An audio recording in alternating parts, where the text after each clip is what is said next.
Hello दोस्तों, 90 शब्द प्रति मिनट की स्पीड से डिक्टेशन स्टार्ट होगी 3 सेकंड बाद। स्टार्ट। सुप्रीम कोर्ट के पूर्व जज न्यायमूर्ति मदन बी लोकुर मानते हैं कि निजी स्वतंत्रता से संबंधित मामलों में सुप्रीम कोर्ट काफी उदार रहा है और उसे ऐसा ही होना भी चाहिए। विराम। Delhi high court woman lawyers forum की तरफ से स्वतंत्रता की रक्षा विषय पर आयोजित एक वेबिनार को संबोधित करते हुए उन्होंने शुक्रवार को यह बात कही।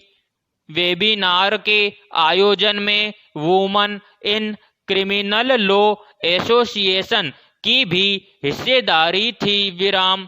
न्यायमूर्ति लोकुर का कहना था कि बंदी प्रत्यक्षीकरण याचिका काफी अहम है। इस पर आदेश उदारता से दिए जाने चाहिए, क्योंकि जब आप शांति कायम रखने के नाम पर किसी को हिरासत में लेते हैं तो आप उस व्यक्ति को मुकदमा चलाए बिना कैद में रखते हैं। बंदी प्रत्यक्षीकरण याचिका उसी स्थिति में दायर की जाती है जब किसी व्यक्ति को गैर कानूनी तरीके से हिरासत में रखा जाता है। न्यायमूर्ति लोकुर ने विशेष कानूनों के तहत दर्ज मामलों में नियमित आधार पर सुनवाई किए जाने के विचार का समर्थन भी किया। साथ ही कानूनी पेशे की राह में आने वाली विचारधारा को लेकर आगाह भी किया। पैराग्राफ। न्यायमूर्ति लोकुर ने कहा कि अतीत में आपको ऐसे कम ही मामले मिलेंगे जब किसी व्यक्ति को बंदी प्रत्यक्षीकरण याचिका के तहत कोई राहत न मिली हो।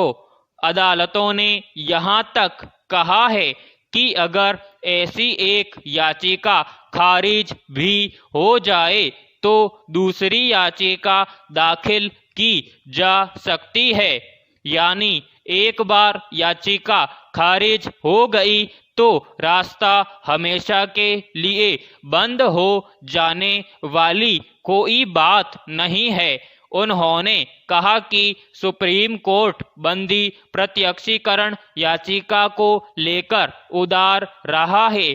देश की सबसे बड़ी अदालत ने तो यहाँ तक कहा है कि अगर कोई व्यक्ति याचिका दाखिल नहीं कर सकता तो वह एक पोस्ट कार्ड भी भेज कर अपनी पीड़ा व्यक्त कर सकता है। गुवाहाटी हाई कोर्ट के अपने कार्यकाल का स्मरण करते हुए उन्होंने कहा कि उन दिनों अगर उन्हें कोई एसएमएस भी मिलता था जिसमें गैर कानूनी तरीके से जेल में रखने का आरोप लगाया गया हो तो वे उसे ही बंदी प्रत्यक्षीकरण याचिका मान लेते थे। पैराग्राफ। विचारधारा और व्यवसाय दोनों को अलग रखना चाहिए। विचारधारा के लिए आप कोई त्याग दुर्लभ स्थिति होने पर ठीक करें। कुछ जजों द्वारा खुली अदालत में वकीलों की आलोचना किए जाने की प्रवृत्ति को उन्होंने अनुचित बताया, क्योंकि वकील अगर अपने किसी खास मुवक्किल के लिए पैरवी करता है तो वह विचारधारा से प्रभावित नहीं कहा जा सकता है।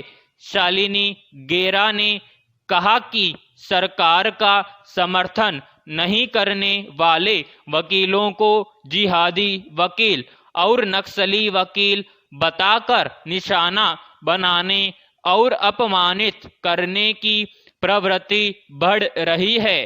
न्यायमूर्ति लोकुर ने न्यायिक क्षेत्र के लोगों को सलाह दी कि उनकी निजी विचारधारा उनके पेशे के आड़े नहीं आनी चाहिए। निजी स्वतंत्रता पर सुप्रीम कोर्ट का नजरिया उदार है। विराम समाप्त।